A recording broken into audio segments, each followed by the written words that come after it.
आपका माथा चकराने लगेगा और आप सोचने लगेंगे कि इंसान की जान कितनी सस्ती हो गई है और अस्पतालों के लिए, डॉक्टरों के लिए इंसान की जान इतनी सस्ती क्यों है, ऐसा हम क्यों कह रहे हैं, जानने के लिए ये रिपोर्ट देखिए।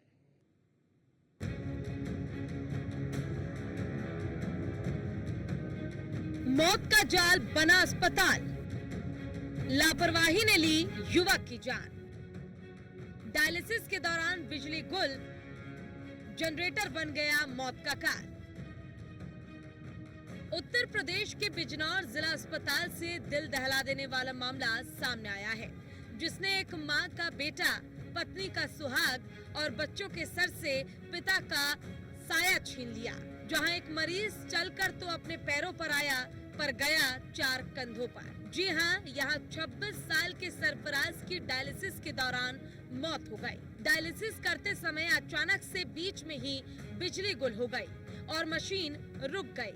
बैकअप के लिए लगा जनरेटर भी नहीं चल पाया, क्योंकि उसमें डलने वाला डीजल महीनों से खत्म पड़ा था। मरीज की मौत के बाद परिजनों ने अस्पताल में जमकर बवाल काटा और स्टाफ पर लापरवाही का आरोप लगाया। बता दें कि सरफराज बीते 1 साल से इसी अस्पताल से डायलिसिस करवा रहा था।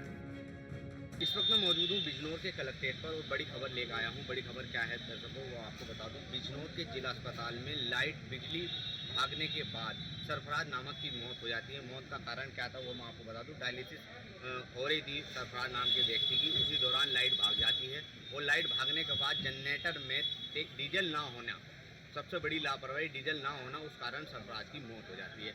माँ चीखती रहती है अधिकारियों के बीच कि मेरे बच्चों को बचा लो, क्योंकि जो सरफराज है वो अपने पैरों से आया था और गया जनाजे पे। न्यूज़ 1 इंडिया ने इस खबर को प्रमुखता से दिखाया। प्रमुखता से दिखाने के बाद बिजनौर की जो डीएम है जगदीप कौर, वो मौके पे जाती हैं, घटनास्थल का जायजा लेती हैं और जो भी लापरवाही न्यूज़ 1 इंडिया ने दिखाई थी वही वहाँ पाया जाता है। तो जो जगदीप कौर हैं उनसे न्यूज़ 1 इंडिया ने बात करी और उन्होंने बताया कि हमने FIR कर दी है और जो कंपनी है उसको ब्लैक लिस्ट कर दिया है और भी जो भी इसमें अधिकारी कर्मचारी इन्वॉल्व हैं उनके खिलाफ भी सख्त से सख्त कार्रवाई की जाएगी। न्यूज़ 1 इंडिया एक अपील करता है दर्शकों, आखिरकार ये मौत बहुत बड़ा सवाल है।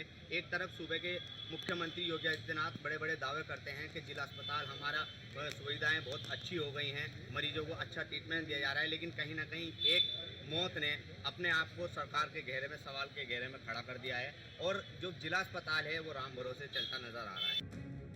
मृतक की मां ने कहा कि वो सुबह 10 बजे बेटे को सही सलामत अपने साथ डायलिसिस के लिए जिला अस्पताल लेकर आई थी। 1 घंटे बाद ठीक से डायलिसिस भी किया गया, लेकिन कुछ ही देर बाद बेटे की तबीयत बिगड़ने लगी। महिला ने स्टाफ को बुलाया तो उन्होंने इंजेक्शन और दवाई ना होने की बात कही।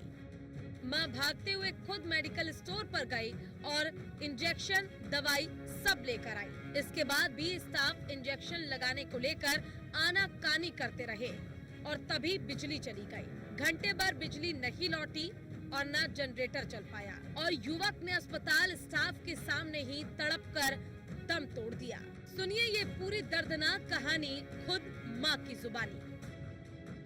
मैं तो अच्छा लाई थी, अपने को 10 बजे है आ गई थी, डायलिसिस हो रही थी सबकी। मैंने कहा भैया किस टाइम लगेगी, 11 बजे डायलिसिस पे लगाया इन्होंने। सही था, डायलिसिस पे होती रही, 1 घंटे की हो गई थी। ये इन्हें बुलाया, तुम्हारा लड़का बुला रहा, उनका क्या कह रहा, मुझे ठंड लग रही। मैंने कहा बेटे दन का इंजेक्शन लगा दियो रे, अना हमारे पास ना है।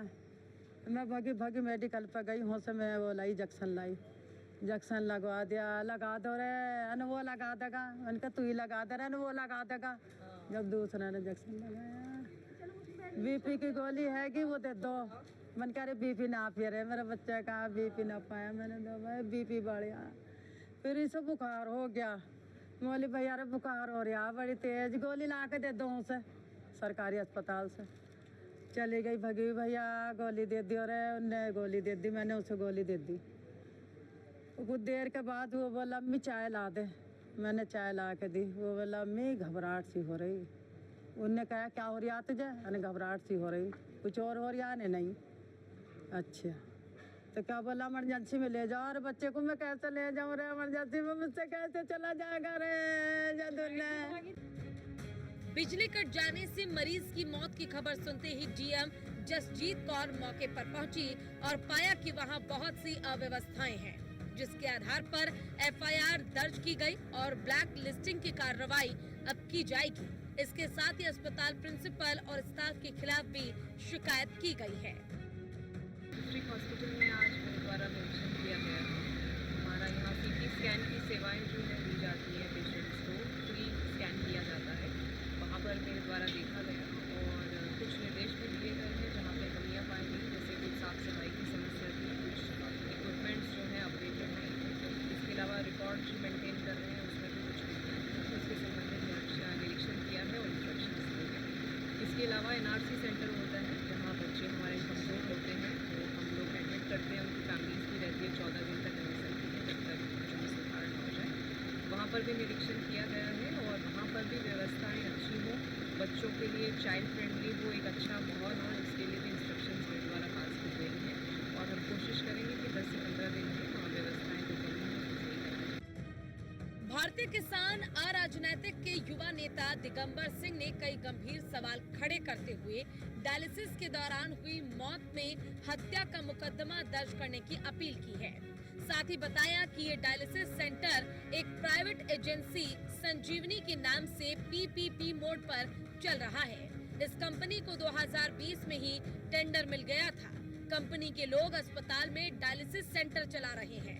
उन्होंने साफ कहा कि मृतक की मौत में अगर इंसाफ नहीं मिला तो वो मेडिकल कॉलेज प्रिंसिपल सहित दोषी स्टाफ के खिलाफ धरना प्रदर्शन करेंगे।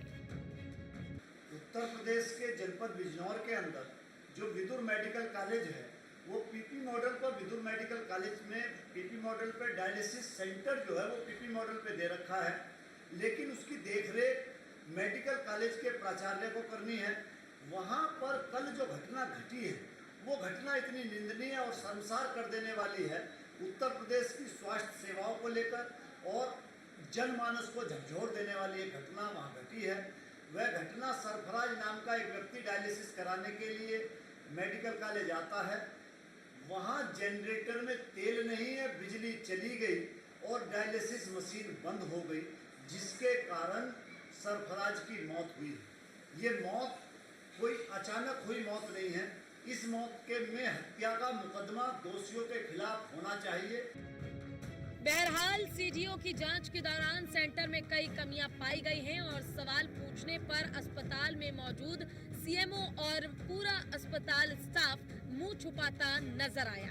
कैमरे के सामने कुछ भी बोलने से बचता नजर आया। अब बस मामले में इंतजार है दोषियों के खिलाफ सख्त कार्रवाई की, ताकि भविष्य में ऐसी कोई घटना न घटे और किसी बेकसूर की जान न जाए। Bureau report, news 1 India.